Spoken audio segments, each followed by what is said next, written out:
Alrighty, welcome to Magus Talk. Today we have Jay once again, and this will be standard now. Jay is going to be describing his experiences, and I'm going to be giving you an analysis, which this time I'm still honing it. So these are sound bites he's sending me, and the analysis is his description is very detailed. And then my analysis gets even more detailed, which can be tiresome. So I'm going to split it into parts. And we'll get into the segments after Jay describes what he's been through. Now, Jay has the description of the summoning process, which, like I said, is not an elaborate ritual. It is more like a meditation. However, it works on specific symbology, and for this symbology to be in a specific order. And the symbols have meanings, and I'm going to explain that. But it's probably best for the explanation to occur through the context of what Jay is telling us. So, okay, Jay, take it away and tell us what's up. All righty then. Okay. Hello, Ari. Hello, Tara. If everyone's listening. Hello, everyone. I wanted to tell you, Ari, about my experience summoning genies in the new and hopefully improved way we're doing it. But the results weren't perfect. But they weren't bad. It just kind of fell flat. But I think that's just because I'm just doing it wrong. To explain what I did, it's the same thing I always do, which is the 9 cuts. I mix in the organ fusion. So I'm just facing south, summon the Archangels with the sense organs and combine them with the cards, the aces. Then I turn to the east and I do the same thing. I kind of just make absolutely sure the archangels are there and everything's, for lack of a better word, powered up the way that it needs to be with the sense organs. And then I bring in the rulers, get their sigils onto the aces.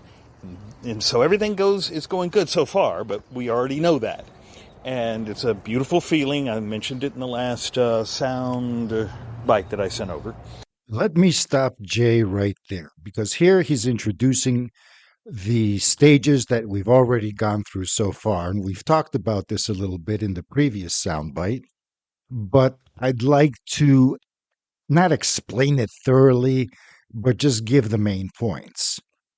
The 9 cuts are essentially Jay's addition, because Jay does Qigong, he does Tai Chi, so the 9 cuts, or Kujikiri, is a method that is Buddhist in origin, but a Japanese elaboration of it, where essentially you do 9 mudras or hand postures that essentially you build up a certain type of internal energy. Now, you can look this up, so I don't really need to talk about it that much. But Kujikiri is a thing, and it is used extensively in Japanese mysticism. It has actually, it doesn't have a Buddhist origin. It is Buddhist modified, but the original Kuji-in, which I believe is the essentially an intoning of 9 names, and these are generals or Taoist spirits that are supposed to protect you when you go into uncharted territory in the wilderness and the mountains and all of that. It's pretty old. So Jay does this first to prime his energies, and you can do other things. And then he goes into the procedure. And the procedure is about what you might call the sense organs and the yin organs. All of this is based on another Taoist method, which is known as fusion alchemy, fusion of the 5 organs, etc. And in Taoism, the 5 organs are associated with the 5 elements, or wuxing, and these represent certain qualities. Now, the senses are oriented into a kind of mental energy or vitality. The energies you feel from your sense organs are different than the energies you feel from your internal organs. And the five internal organs are the lungs, kidneys, heart, spleen, and liver. And these energies are denser and they're related to the life force or breath, chi or prana. However, when we start with the aces, we begin with the mental energy and a kind of meditative focus. And then when we move into the zodiac wheel, where the decans begin, because the zodiac wheel is distinguished into 36 10-degree portions of the 360-degree circle.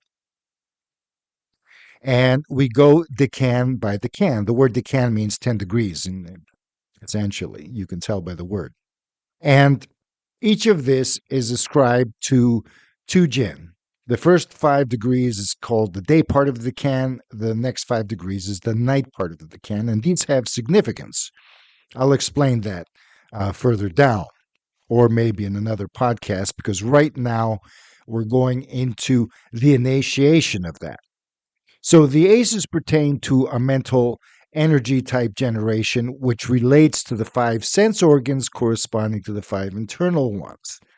Then when you start the circle proper, because the aces don't correspond to the circle, they don't correspond to the cans, they correspond to the quarters of the circle. These quarters are presided over by what the system calls rulers or emperors, which are the spirits of the 4 cardinal points. These can be called the 4 winds. They're associated in Solomonic magic specifically with the powers of the solar cycle, whether it's a yearly cycle or a daily cycle. They are 4 archetypes. They are the 4 Jed pillars in ancient Egypt, and they have characteristics akin to the seasons and the 4 times of day. They are not the sun itself, but they are the response of the earth to the life-giving powers of the sun, just like the seasons are a response to solar activity. So when you prime the aces, you are essentially projecting all of these grand powers into the emblems of the tarot cards, into the elemental symbols of the tarot cards. And the emblems, the sword, the wand, the pentacles, the cups, are handles for the elemental energies. They are tools that humans, or items, tools that humans use that represent these elemental energies. And so the 4 of them correspond to the 4 Taoist elements that have yin qualities, whereas the pure yang element, which is fire, is associated with the inner fire of the self. This is a unique organization, and it's not what the Renaissance or medieval system uses, because it's based on Aristotle's attribution of the elements, and which are different. Now, if they knew Taoism, they might have thought differently. I don't know. But since I do have more resources of knowledge than they did, restricted to Europe and medieval Christianity and Judaism, I'm expanding kind of the situation to something that works better as far as my experience goes. To step away from the ritual, which addresses the subconscious more than the conscious mind or energies, etc., and can be less predictable, less manageable, more tedious, taxing. It has its pros, but the cons far outweigh them, in my opinion. But we will see in Jay's description, because he does say that, it kind of fell flat.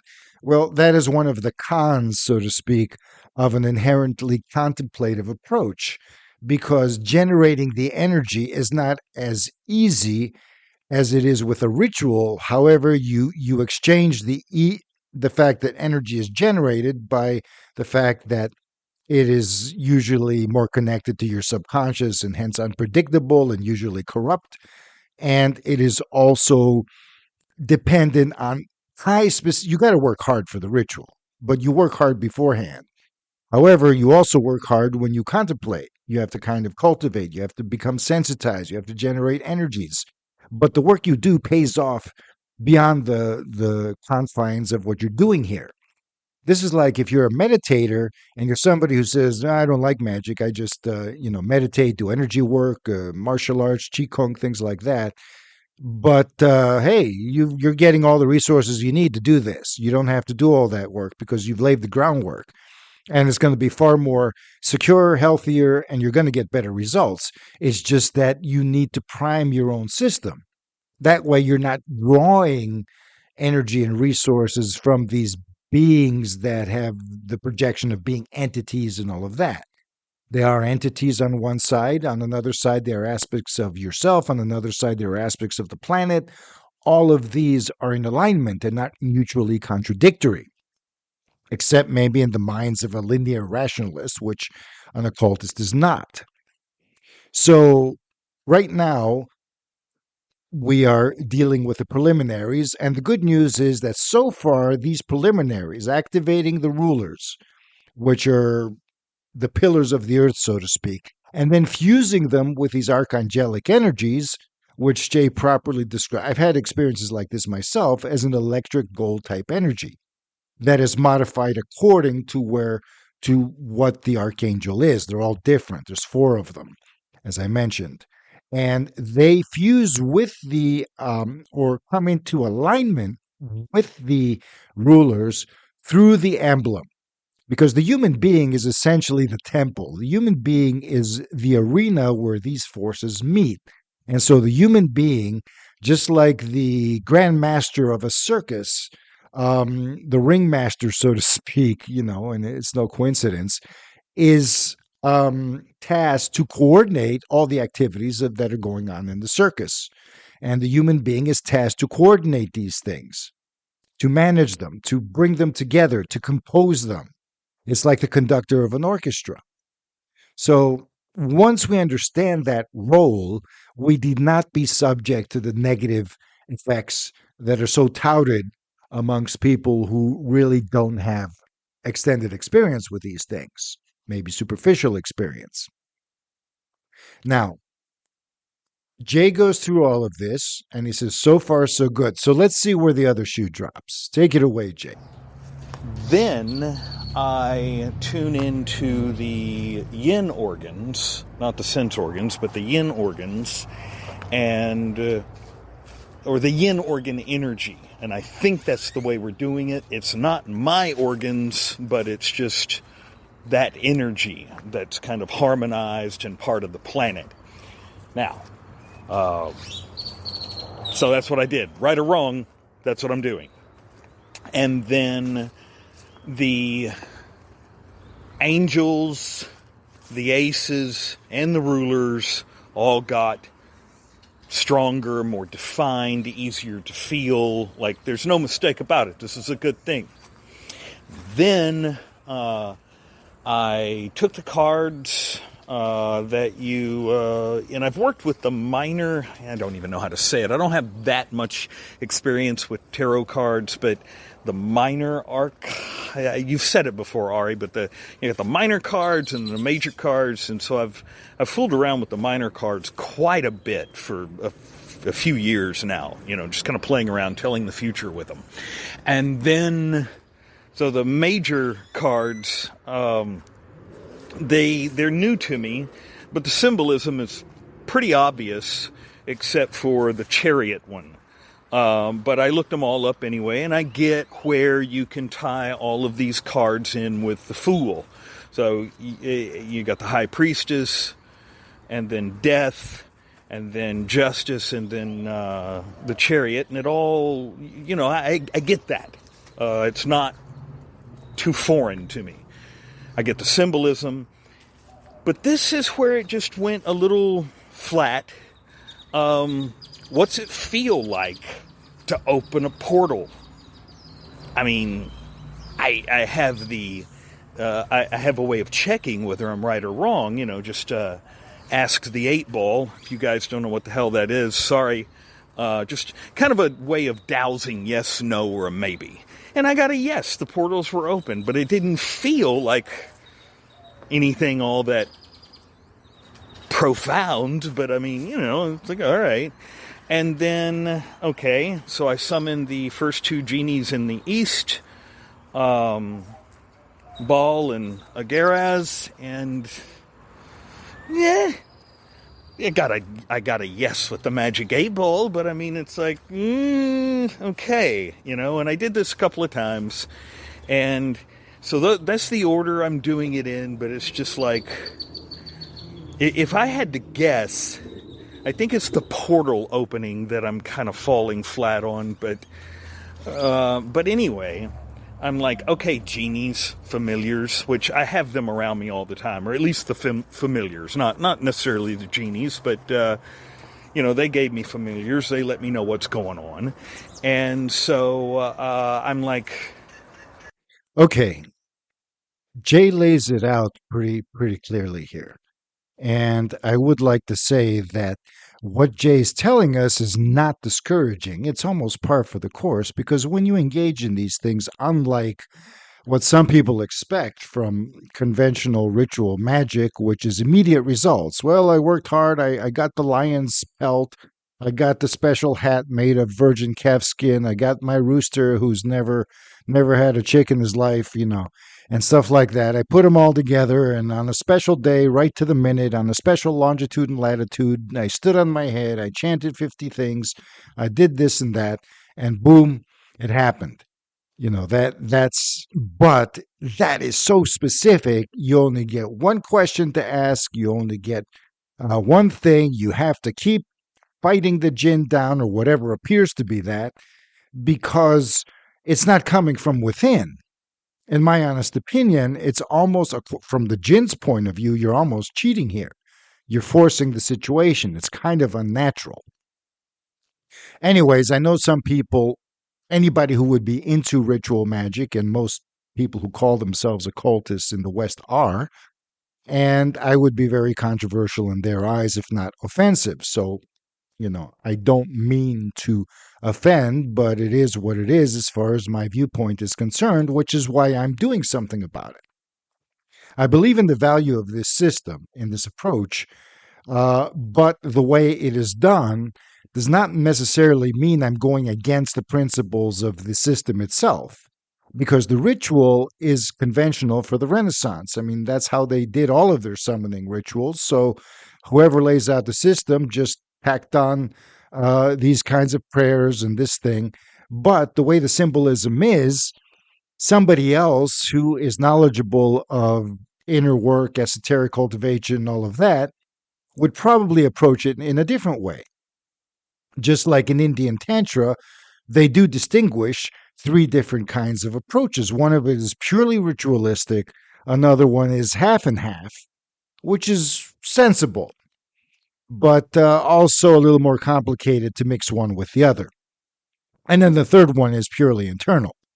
You might say that our system here is 75% internal and 25% ritualistic, because when you do focus on the directions and focus in the east, you focus in the south, that's a ritualistic act. Anything else that doesn't involve internals, also certain visionary experiences, visualizing the symbols, the sword, using the tarot cards, that also involves a certain ritual dynamic, although it's a more internalized ritual.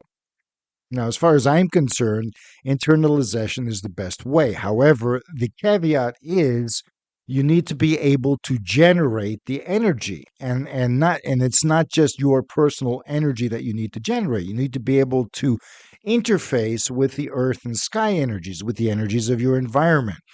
And you need to amplify all of that with a certain focus that is also something to be cultivated. So this stuff isn't easy. However, it couldn't hurt to know the information because it might help you in other things. Who knows? But this viewpoint, this kind of internalized viewpoint, hasn't really been focused upon in Western esoteric practices, magical or occult practices, except for people who seem drawn to it, but they don't have really anywhere to turn, so they make things up.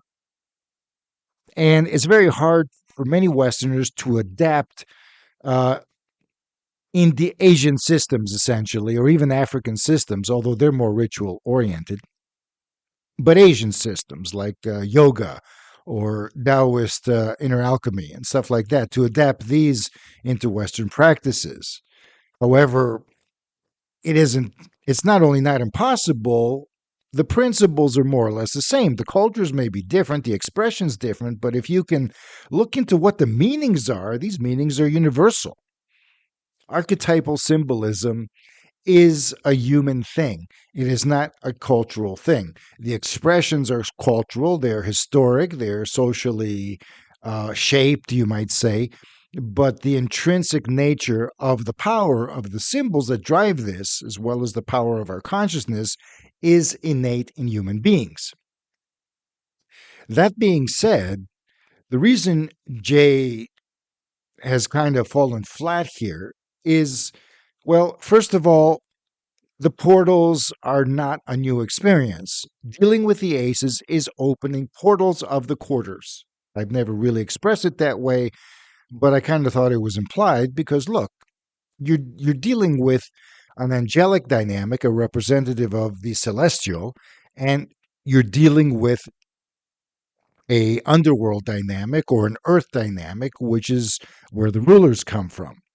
Traditionally, the Christian occultists like Cornelius Agrippa would say, the rulers are demonic or we should be careful of them. And it is true that they are underworldly, but that doesn't mean they are malevolently diabolical is a better word. Demonic just means, well, they're thought forms. They're connected to awareness perception. Diabolical means they're really out to deceive you and mess with you. So that's a better word to use when you want to talk about things that are not in your best interest to engage in. So the difference is that you're dealing with a kind of mental vitality first, and you're dealing with the celestial representation, which is the archangel, and the terrestrial representation. And then you have the intermediary symbol that identifies with you. And that's why we use the sense organ energies. For example, the swords correspond to the olfactory sense, where the air comes in. In the West, the sword is usually an air element. However, the metal element, which is more proper, and these symbols actually come from China. The minor arcana, the emblems of the suits of the tarot, are the same ones as the playing cards, and they are Chinese in origin, most likely.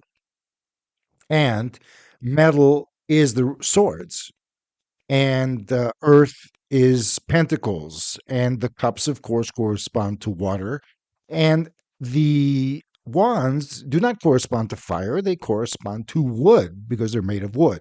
If you take them literally, you'll see the Taoist elements. But where's fire? Well, even though in China the Taoist credo would say, well, earth is in the center. Yeah, it's in the center for the earth. But for a human being, the center, the spiritual center, the psycho-spiritual center is represented by fire.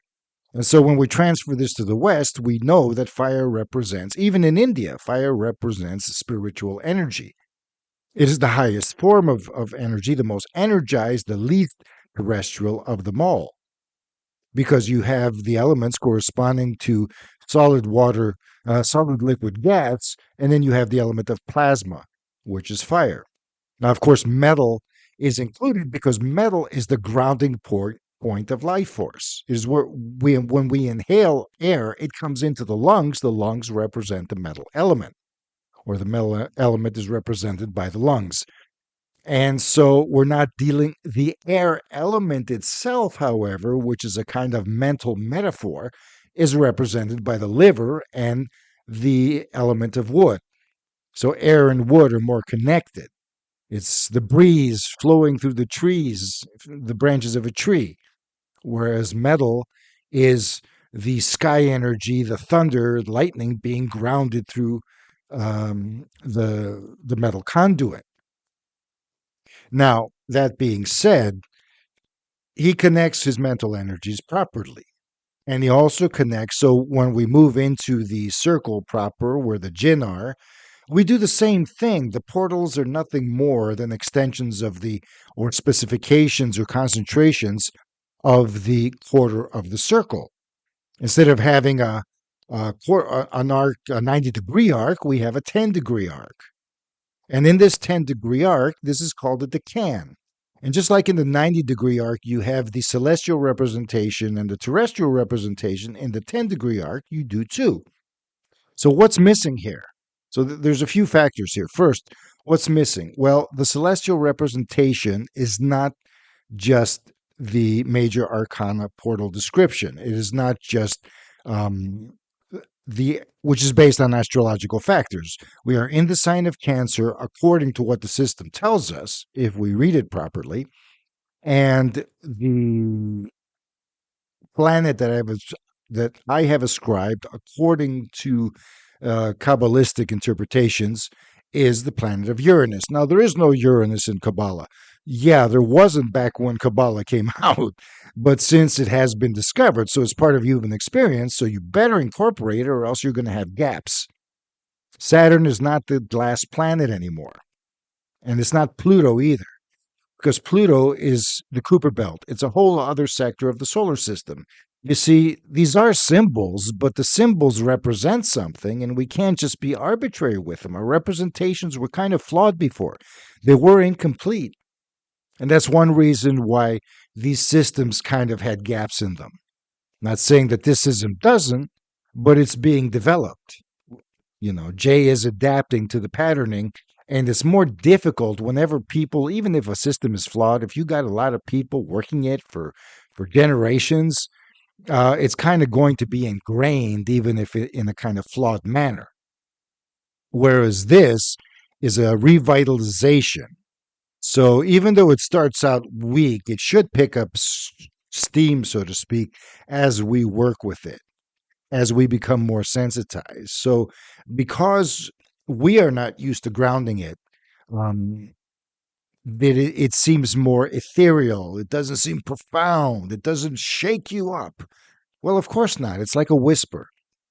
So our work is to turn the whisper into a loud voice, and maybe even a thunderous roar where we cannot deny it, but it's not going to hurt us. It's just going to move us. So in doing so, we begin by readdressing the aces, and this time adding the internal organ energies. And yes, these are our internal organs, but the energy is not exclusively our own. You see, the energy is also found in the earth, but the way we tune into the earth organ is to extend our own energy, because like attracts like in these kind of things. So it will couple because we have connected to the cardinal directions and the rulers, and so the earth conduit is there. That's why we connect to these rulers. Without the rulers, and this is in the grimoire, without the rulers, the Jinn themselves will not respond.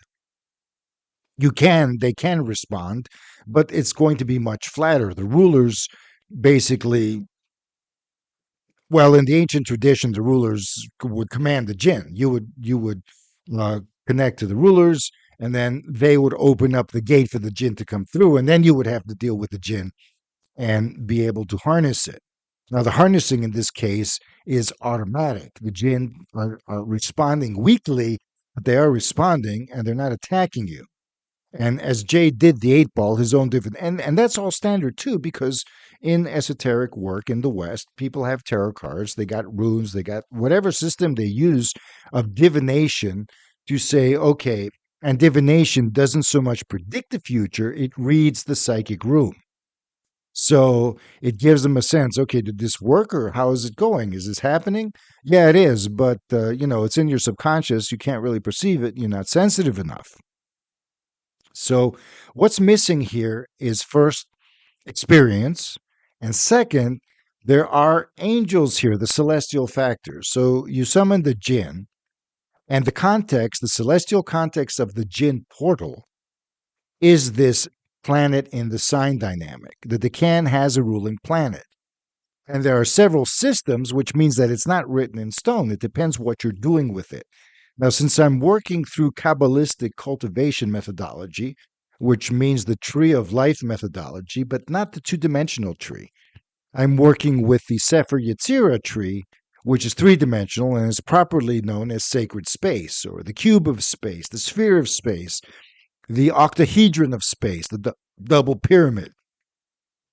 The geometry doesn't really matter. It's a Cartesian system of three-dimensional space with 6 reference points, up, down, front, back, left, right, and a central point that is made of 3 aspects, 3 layers of cultivation.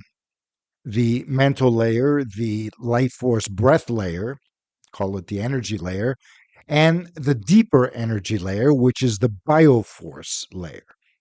And these 3 layers then are ignited by a 4th phase, which is actually the ignition of the central Sephiroth or arena, which corresponds to the spinal column as a whole, or the throne or seat. So you ignite this, meaning you infuse higher consciousness through these energies into the deepest layer and activate everything. And once you do, then you have your energy proper and you spread this through these 6 directions. And this is a lot simpler and easier than Eastern methods, but it doesn't happen in a day either. Because it's so simple, a lot of details are kind of missed. And when you integrate this with a symbol system, you extend it a little bit. And so make it easier and less stressful on the human organism. And at the same time, any energy you generate goes straight into the symbol, which has an occult world, if not a real world, representation.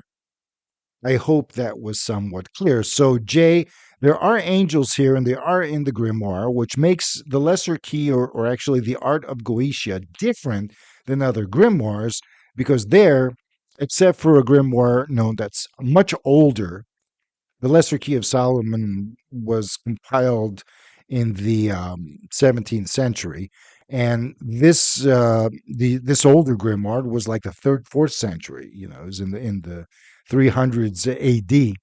And this is called the Testament of Solomon, where you first see the mention of angels that guard the demons, or the angels essentially, because these were demons in that grimoire. They were demons of pestilence usually, and discord and bad things. They were diabolical.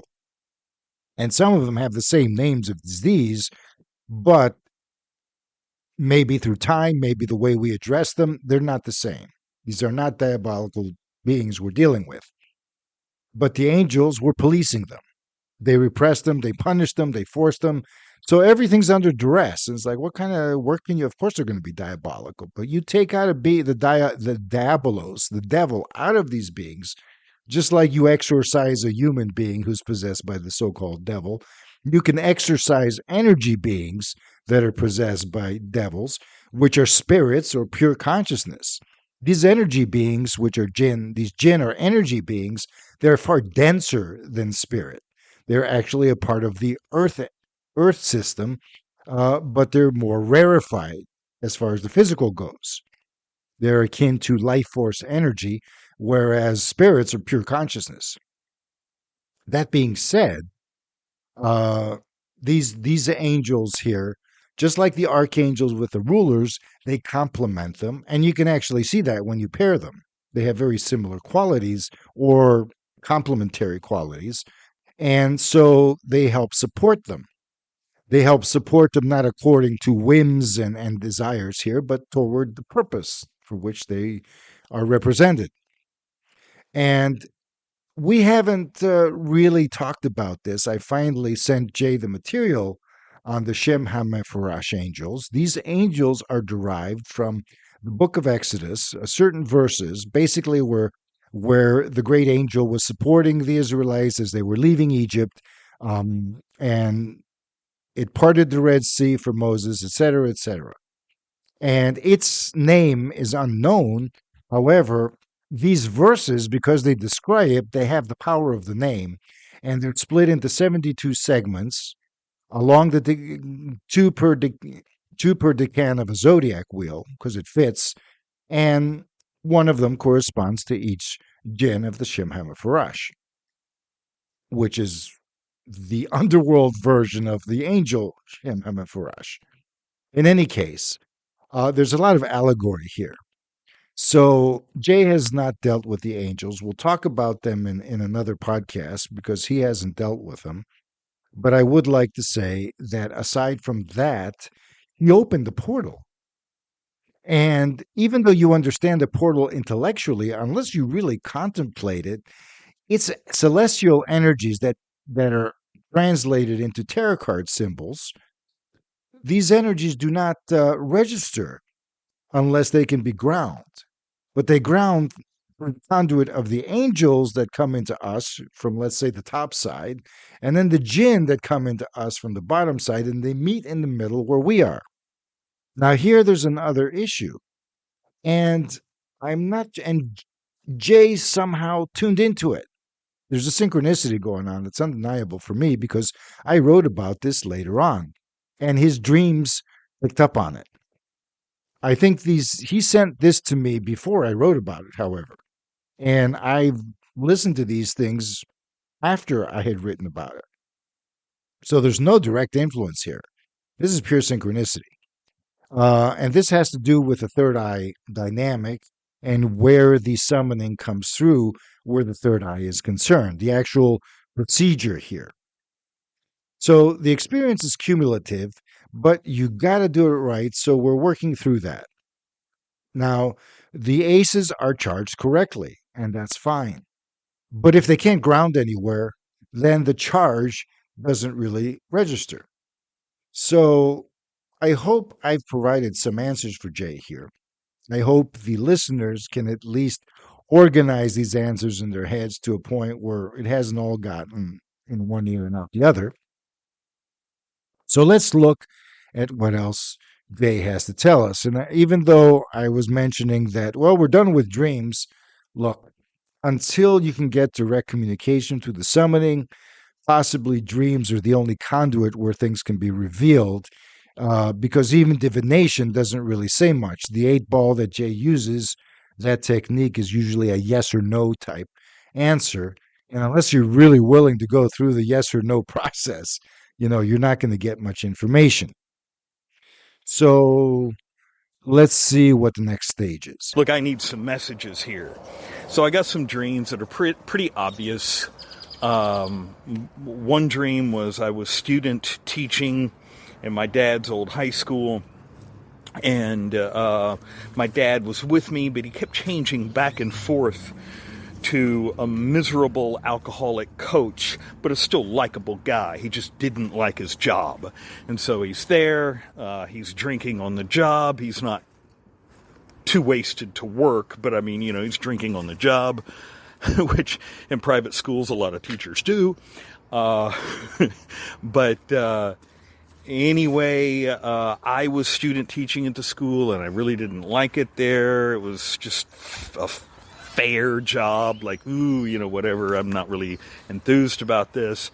We get into an elevator, and the inside starts falling apart, and me and my dad or the coach or they keep changing back and forth. They're trying to fix the broken elevator, and the elevator isn't even on cables. It's just kind of floating around in space, not really going anywhere. Now, I think I think everybody listening right now can, if this was a dream I asked for to tell me about my progress with summoning genies, this is a pretty good one. All right. And so then after that dream, I had another really lucid dream about pulling a metal mosquito or a metal butterfly with purple wings, kind of both. And but it was like robotic, not even necessarily alive, but it was just kind of not even necessarily animated. It was more like just an inanimate object, but maybe there was some life to it, and it had barbs in it, and the barbs were like embedded right in between my eyebrows, like right above my nose, like maybe just below the third eye, or just at the base of the third eye. And I pulled that thing out, and it wasn't too painful, but it was really annoying. And a little bit of pus, or that's kind of disgusting, but I've had more disgusting dreams I've talked about that were broadcasted not too long ago. But anyway, it was a little slightly disgusting, but it was like, okay, whatever. And then that was it. Those are the answers I got. So I know something's wrong. So there you go. So let's see what the Jinn have to tell Jay here. And it is more telling than even, well, they affirm some of my ideas here. Because, first of all, you have you're learning something, so you're in school. And the instructor, which would probably be me, is full of crap, in the sense that he's not really coherent because he's not giving you all the information, and they haven't, because we're working through this. So it's almost like, because the Jinn don't pull any punches in that sense. They will slam me if there's some reason for it, but of course I'm not going to get feeling bad about it, because it's really symbolic anyways, and it's not something you should take seriously in the sense of feeling bad about it. But the father figure and Jay together, they're out to the elevators. They take you up, so you basically, it means success. But this one is flimsy. It's not going to take you anywhere because it's rickety, because it's incomplete. And that's the first issue. Yeah, I haven't talked about the angels. Yeah, he doesn't know about some intricacies of summoning because it's not like it used to be. You don't just look at the sigil and meditate on it and invoke the Jinn. There's a few details here. They're not ritualistic, but they're still contemplative details. And since then, I have sent Jay the information because, we've been in contact about this and certain details needed to be laid out. But the thing is, I'm writing all of this stuff up and I have most of it down, but it's constantly revised and reworked and edited. And a lot of the theory needs to be weaved in such a way, because you can't just say, okay, do this, do that, do the other. There's more to it than that. And it takes time to absorb. So the alcoholic is pretty much knows what he's doing. He's a coach, but the coach, yours truly, is not as coherent. So to Jay, I'm coming off like a drunk guy trying to make sense. So I get it. Okay. Now, second, Jay himself is in an elevator that's falling flat. The system he's using doesn't, and again, this is Jay's perspective. It's not the Jinn saying objectively this guy's like this. The Jinn and Jay's own subconscious are telling him that, look, you're perceiving this guy's information as if he's talking to you like these drunks. So there's a kind of gap here. And second of all, the way you're approaching is that you're not structured enough. So the structure of it is flimsy. So we're going to fix that. All right. The second dream is even more important. That's where Jay becomes lucid. See, there's more emphasis here. Lucidity means you're focused more, so you actually become conscious in the dream because it's more intense. The first dream was, basic and easy to correct with a little bit of information. The second dream also involves some more information, but of a more specific kind. But it also involves the fact that Jay had to pull out a mosquito, a blood-sucking insect that's also a butterfly, which means that two factors are merging here. You have the butterfly that represents transformation, the legitimate part of what's coming into his awareness through his third eye, and the mosquito, which is the vampire part. Now, both are metallic, which means that you're dealing with the ace of swords. You're dealing with the metal element here. So from the ace perspective, the energy of the element isn't really coming through. And the energy of the element, there wasn't really a coherent merger between the sense organ of the nose with the lungs. And Jay has always had problems with the lungs, karmically speaking, especially the emotions related to the lungs. The positive virtue and strength of the lungs is righteousness, fortitude, conviction, courage. The excess negative emotion is grief. Now, grief isn't really bad. Of course, it's uncomfortable, but it means it's a way we release. Now, the point is, you don't want to accumulate negative energy to the point that you have to feel grief. You need to release existing grief and accept that. And there's a lot of accumulative grief, and he's releasing that, but it's really not that much. This is like a residue of the vampire stuff from before. And if Jay can reach in within his dream and grab that thing and pull it out, and pus and all of that is the toxicity that this grief has caused. But it's at the mental level, see? This is at the level that he couldn't perceive when he was engaging with the archangel and the ruler of the east southeast quarter. But over here, when he's dealing with the more specific Decan, it becomes more prominent because you're densifying the energy. You're actually using your organ chi, and that means, well, it's not just the nose anymore. This is the lung. And so the part of your mind is still holding on to a few things. And if you can actually reach in and pull it out, the dream is basically both a guide saying, well, Jay, pull it out, release it from your mind. It's not, you don't have to do an emotional release here. This is basically a bunch of thoughts that still bother you. So when you get into Jinn work, lay the vampire stuff aside. And as far as thoughts are concerned, the Jinn are supposed to help you here, but at the same time, their help is based on the stuff you initiate yourself. And they help you with the deeper stuff. It's like, well, this stuff you can actually deal with yourself with the advice of the Jinn at the mental level. But there's deeper stuff where the work really, really comes in that you probably cannot or wouldn't even want to deal with yourself. So the vampire butterfly is released, and so the mix and cleansed out. And now, because I didn't mean to like diss myself before, and I'm not making excuses either, but everything is synchronistic. Sometimes when so-called incomplete information is given or mistakes are made, there's a reason for it. And the reason is because, well, the conduit is not pure. And you purify the conduit by making mistakes, by not giving enough information, by being lazy, by doing all of these things, despite your best intentions. And the way it works out is that it forces you to address something that has passed under the radar. That's why we're doing this. I mean, this isn't a teaching system here. This isn't something I want to promote and instruct. Other people can so-called experiment with it.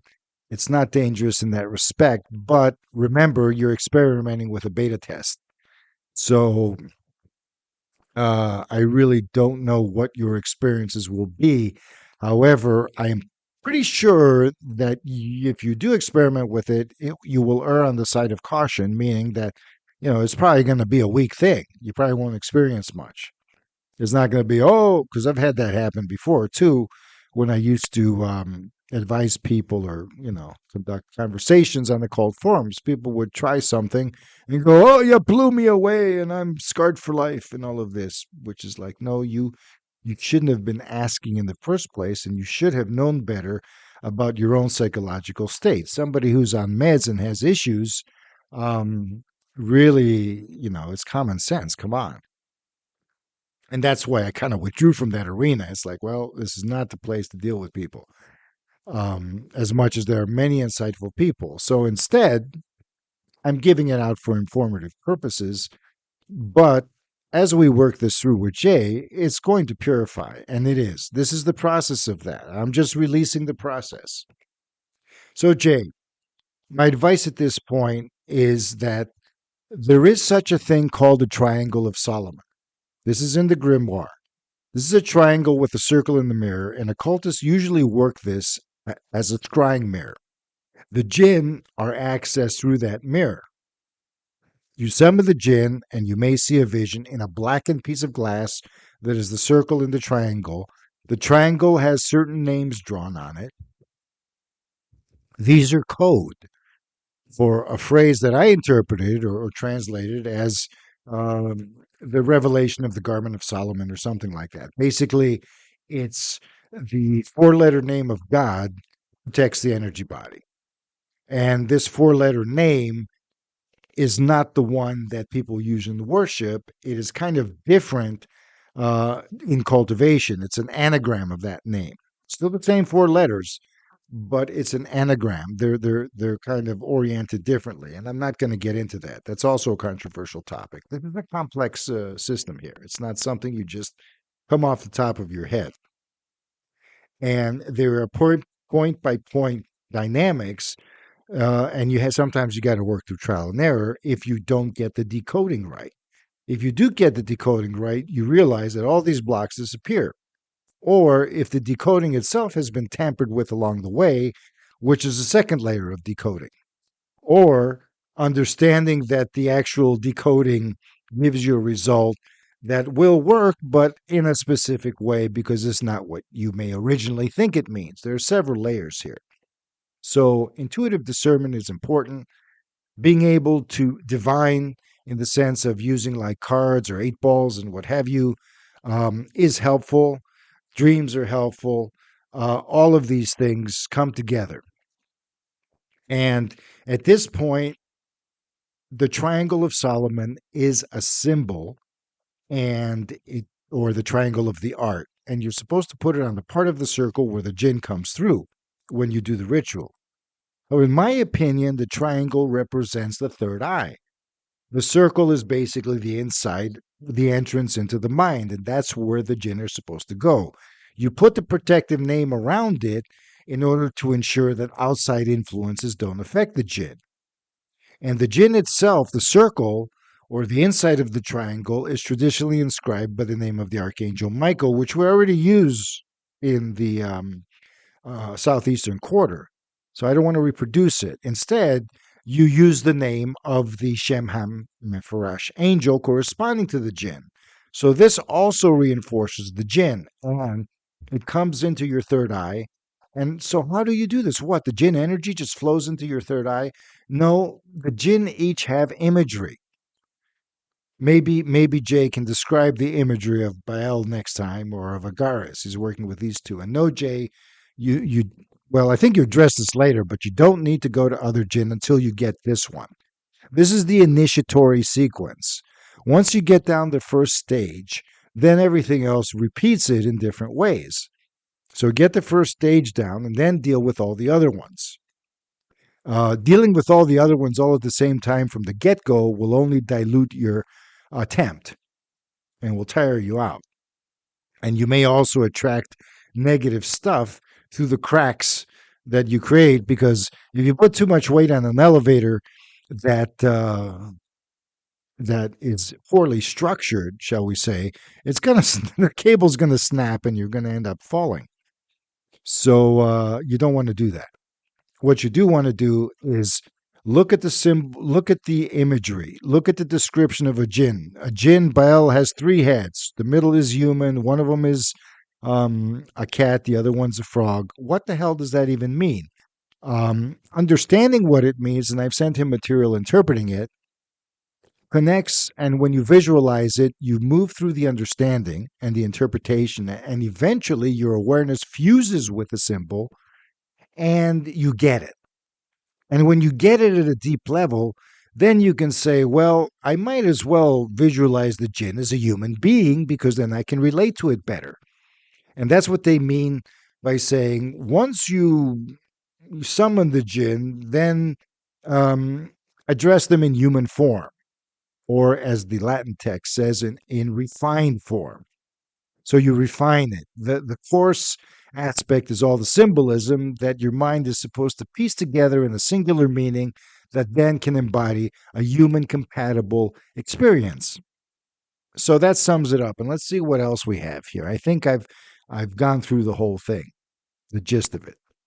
Now, off the subject a little bit, 2 things I wanted to address. When I summon genies, I'm using sigils that I've drawn. And I like the ones I draw a little better than the standard ones of Crowley. However, and this is not really used as a... I do use them from time to time for just visualization, decoration. I'll put the cards out, and then, when I was summoning only with the aces and the rulers, I would put the cards out, and then these genie cards that I had made that use those standard sigils. Now, I think maybe I'm different from most people. I think most people probably would have better luck if they drew their own sigils, but I've been using these since 2008, and I print them out on paper. I wear them around my neck. I've been around them a long time, so I don't want to get rid of this deck of cards that I had custom made, because it's a real cool set of cards and it goes along well with my tarot cards. So, I'm going to keep it, but when I'm summoning, my main focus will be on sigils that I draw. So there's that. But I did want to bring that up. Please don't tell me I can't use the cards, or don't tell me to burn them or anything like that. There's a really cool set of cards. I like them. Hey, dude, I would never ask anybody to burn their favorite little card deck, whether it be Genie's Tarot or otherwise. So don't worry about that. Use the cards you use. They work for you. That's not the issue. That's not even what your dreams have said. So there's no problem there. I disagree with the Crowley seals. I mean the standard ones basically you find in the publication of the Lesser Key of Solomon.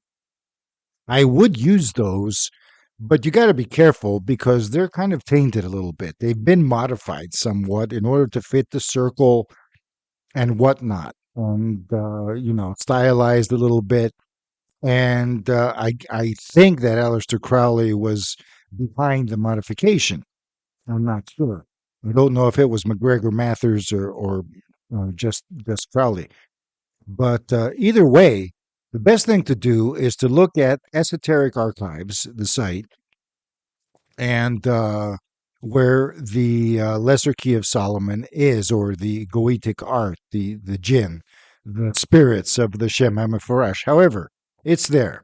And you will find a different set of images. They're the same images, but they're stylized differently. And then you have Thomas Rudd, I think. It's Sloan manuscript 3/8 something or other. That's another version. So you see, there's a little bit of leeway. And the point is that you get the main points of what these sigils are, and you draw them because essentially they're like signatures. They are signatures. That's what a seal is. It's like a seal of a letter or a seal of something. You put your signature on it. So you're signing for the Jinn. So try to draw it as you can without all the little elaborate things, but as if it was an elaborate signature or a crest or something like that. So you draw it without letting your pen or pencil leave the paper as much as you can. And then, of course, you do. I mean, it's not an absolute thing, but that's a good way. Treat it like a signature. The point is that the best kind of seals, practically speaking, for me are in circles.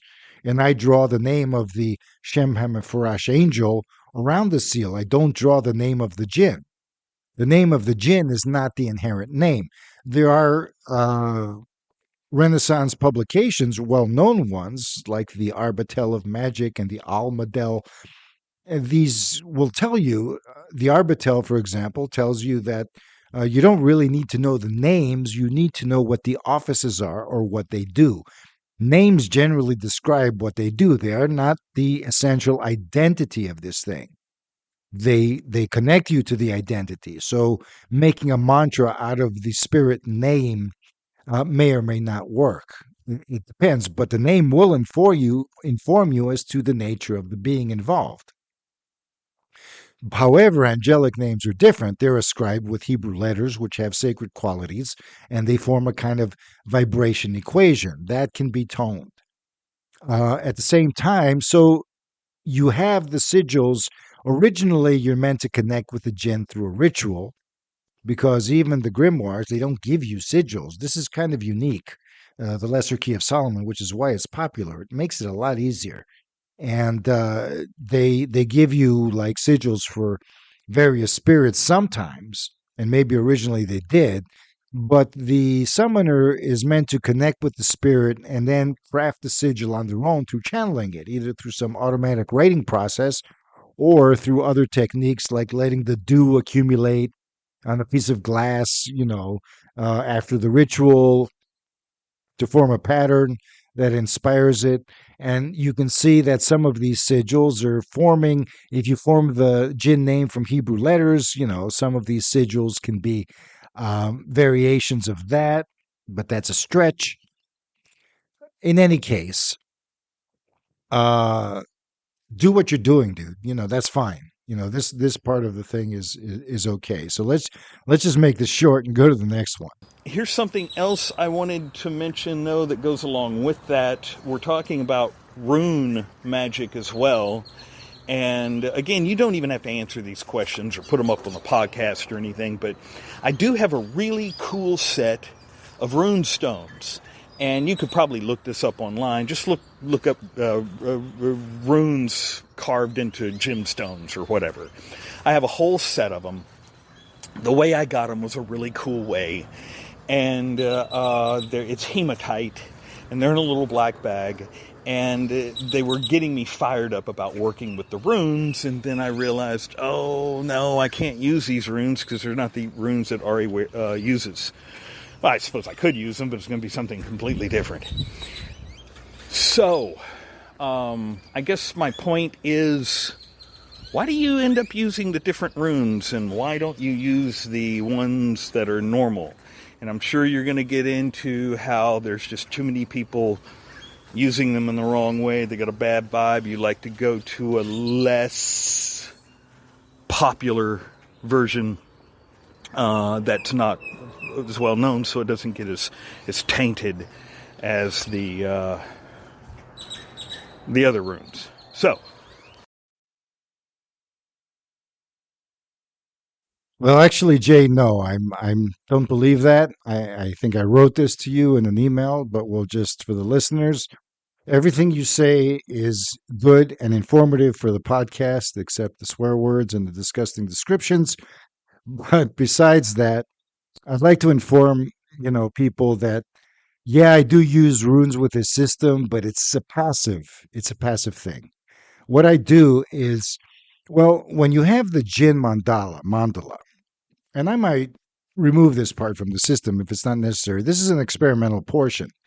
But in order to connect the celestial energies with the earth more deeply, I use a triple combination that has to do with the Viking runes, which are 16 in number, the geomantic sigils, which are also 16 in number, and a certain set of little known sigils from the Republic of Mali, known as the motherboard sigils or the motherboard signs from the Minyanka people.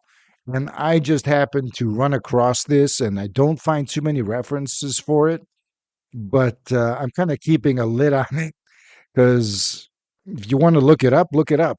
But it just so happens, you see, that the geomantic sigils or the geomantic little dot forms are 16 in number, and they essentially are a binary system of counting that's equivalent to the hexadecimal system. So you have 2 dots equals a 0, 1 dot equals a 1, and they form columns of 4 dots. Put the column into a row, and you have a binary number with 4 bits, and that translates into a hexadecimal number, a number of base 16. So this makes for a very, very telling numerology of any 16 symbol system. And the Minyanka peoples have done that, only that's not how they describe it. Essentially, each of these mother sigils is a force of the earth that possesses the high priest or whoever channels this, and the high priest then, and each of these correspond to a specific child which is the divination aspect, which is where the geomantic sigils come in. I'm not really clear on the details, but I've seen it in my own understanding as the fact that the geomantic meanings, which are divinatory, but they're also magical in the sense that they're not only predict the future, they empower you in order to protect from the bad aspects of the future. They're not like some inevitable fate, although that's how ancient older peoples, not ancient quite, just 1,000 years or more, treated them. So the symbols, the Minyanka symbols, connect to earth forces, like the African version of the goddess of fate. And the goddess of fate has a Nordic version, which is the Norn. There is one Norn, but with three aspects. So it's a triple goddess, but it's really one aspect. In any case, I won't get into that. So why do I use the 16 runes and not the 24 runes that is the more standard Elder Futhark rune row?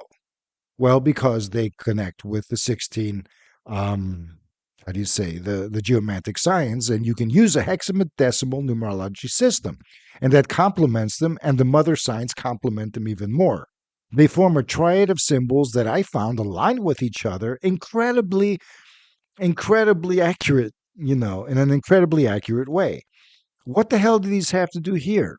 Well, first of all, you got 72 Jinn or 36 decans. These numbers don't fit with 16.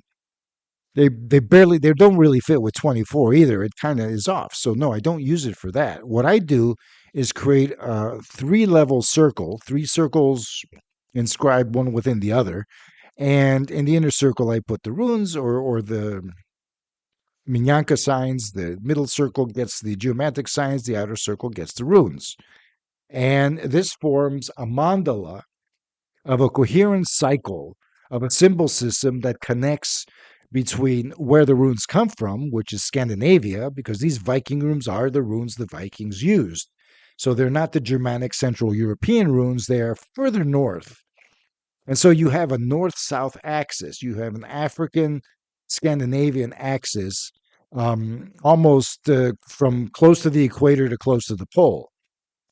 And this dynamic creates almost like a potential, a north-south potential that connects you to the Earth's axis. Because there's different vibrations, there's a different tone of energy between the equatorial African geography and the northern polar Scandinavian geography. Circumpolar, maybe. In any case, and this creates a fantastic grounding for angelic energies. It acts like an antenna. So when you put the Jinn sigils on it with the angels, it grounds them far better than anything else. I mean, personally, one of the experiments that I'm doing is to take the triangle where you summon the Jinn and place this as the circle, and at the center of this, you place the sigil. Or you visualize, instead of having a scrying circle or a piece of glass, all of this is done in visualization. Or you project an image into your third eye from a piece of paper that you draw it, where the center circle is black, and around that you have the 3 concentric circles and then the triangle. That's a pretty heavy visualization to do, though. Still, when you put the Jinn in the middle of a circle like that with these symbols, it gets super powerful. Then you can put that on your chest instead of the traditional pentagram, which is supposed to protect you from them. Now, the pentagram works with all of the signs that and all the little sigils on it that essentially express a certain phrase, but you're not really needing something like that for protection. You just need to be able to distinguish yourself from the Jinn, so you don't mix your thoughts up with theirs. That's where the pentagram helps. They don't inundate your consciousness and you don't know what's what. In the old days, many summoners used children, actually, or mediums that would channel the Jinn through themselves, and then they could speak that way. They would summon it actually into another person. This system doesn't do that. This system brings it within you. However, you have certain other symbols and talismans and stuff, points of focus that maintain a degree of separation so you don't get inundated, especially in the system where these guys are supposed to be malevolent or part diabolical or cursed spirits or fallen angels and all of that. And they are not angels in the classical sense of the term. They have angel aspects to them that they've divorced from, and so have been replaced with fallen angels that have possessed them. But there, and that's why when the grimoire says, well, he comes from the choir of virtues or potencies or whatever, it's like, yes, its consciousness is a fallen version of that, what that choir represents. And so the Jinn itself expresses in terms of what that choir does. One choir is a kind of cosmic manager, another choir is a certain executor, another choir is more about the energies of the planet, and another choir is more about, how do you say, defends against diabolical energies, which is ironic here. In any case, don't worry about the runes. We can, they're an experiment, the most experimental part of this system as I have it right now. And I may withdraw it. But as it stands, it's not being used. It's a completely separate thing. The good thing about this thing, the Minyanka runic geomantic triad rose, is that once you're done with this symbolism, you can apply the Jinn into the manifestation of these other symbols. They can power them up. Or you can use this symbol triad as a test to see how much you've mastered the Jinn system. So it kind of goes in various layers because the Jinn system expresses through layers of energy. You have the mental energy, you have the chi breath energy, then you have a deeper biological sexual energy maybe, and then you have the energies of directions in space. So it works through all of these specialized aspects of presence, you might say. And you can test the coherence and the vibrancy of each of these aspects using a secondary system that's also divinatory. Runes can be used for divination. These Minyanka and geodesic signs are divination, but they can also be used for manifesting, for summoning, as well as manifesting events or protecting yourself, basically doing magic. Let's see what else. What else do you got to tell me, Jay? There's not much more left here, so bear with me. All right, switching gears here and going back to the genies. There was one idea that I had that may work, is if I summon all four corners at once, all four portals at once. So 8 genies. Or, yeah, I think that would be good. Just maybe, I don't know, just to get some balance, or maybe just the east and west. Work with the high priestess direction and the death direction. Maybe there would be better balance that way. I'm just thinking, did it fall flat because there was no balance? Did it fall flat because I should have done all 4 directions at once?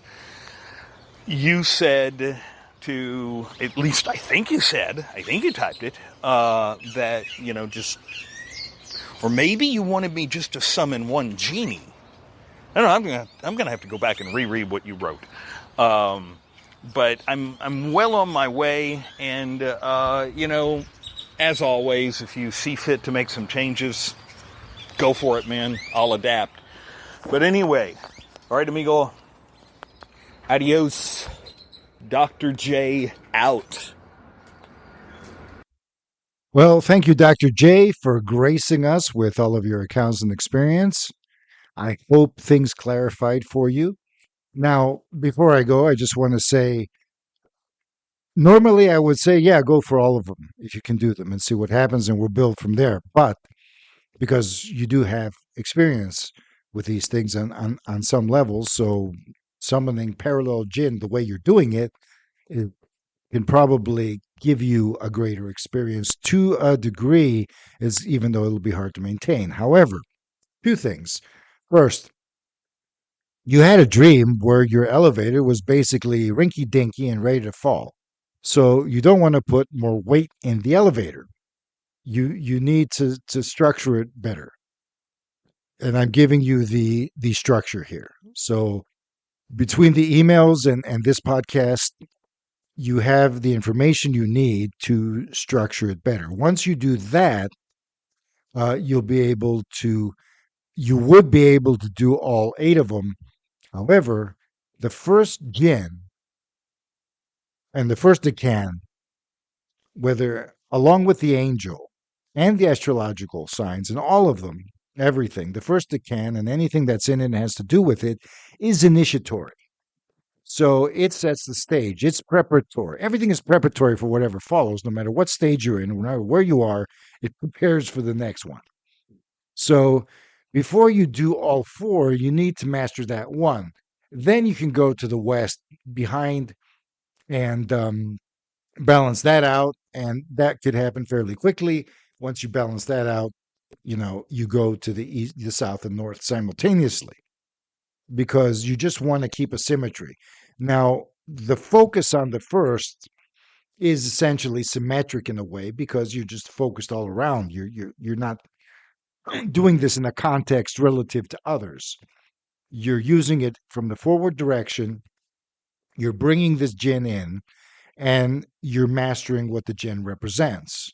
This will help you solidify the structure of your whole process, will move you forward, and you'll be able to master the procedure in the sense that when you do it for the others, you won't have glitches because you really need to master the procedure in order, because after everything builds, so you're going to have more to deal with as time goes on. And to sustain eight Jinn at the same time with their eight corresponding angels is not really easy. These are going to be forming energies that are very, very tangible and that will be pulling at you from each direction. They're far more tangible than just the archangels and the rulers. Even though the archangels and rulers are technically greater beings, they're kind of further away. Here, you're bringing things more closer to you, closer to the body presence, closer to your personal experience. You don't tell the archangels to do shit for you, and you don't tell the rulers to do shit for you. They don't really, you don't summon them personally. Their presence is there for you because it's part of the greater environment. The same with the archangels. They are a little more personal because they are, but you have to become level 3 for them to be personal. So doing too much engagement with the archangels exclusively is not all that well balanced. So they're there for a reason. As long as you got a reason and you're moving forward, they're fine. But if you just use them for personal gain, you might find that they don't work well. Or, protection is one thing. Guardians, but usually you have personal angels for that. People do. Everybody's got their guardian angel. You connect with your higher self and all of that. That actually is a thing. And personal spirits as well. That's why you hone in on these so-called quote-unquote lesser beings. Now, the angel itself of the Shem HaMephorash is also very specialized. And if you understand what it does, it will complement the Jinn and it will make the experience more balanced. And you will be able to become a conduit to sustain that balance. So I think focus on the first two Jinn and let's get all of this right. At least use the information. You say you're going to adapt, and that's cool. You usually do. So let's get this going along those lines. Now, thanks for fucking all of your information. Once again, thank you, listeners, for making it this far if you did. You can subscribe if you like this, and especially if you like my written material on Substack or YouTube, wherever it goes. Last time YouTube, do you know YouTube actually altered my blurb? I put the blurb on Substack, and there's no limit there, so I made it a little longer because we changed the format a little bit. And then when it got moved to YouTube through the RSS feed, YouTube people came and said, well, your thing was too long, so we decided to change it. We shortened it. What do you mean you shortened it? What the hell did you take out? Whatever, it doesn't matter. This time I'm going to make sure to keep it, a shorter length so they don't mess with me. But the point is that the format of the written material, not the podcast, is going to become a little more philosophical in the sense that I'm going to be addressing more contemporary subjects, not just occultism. It's been occult technical, maybe too much.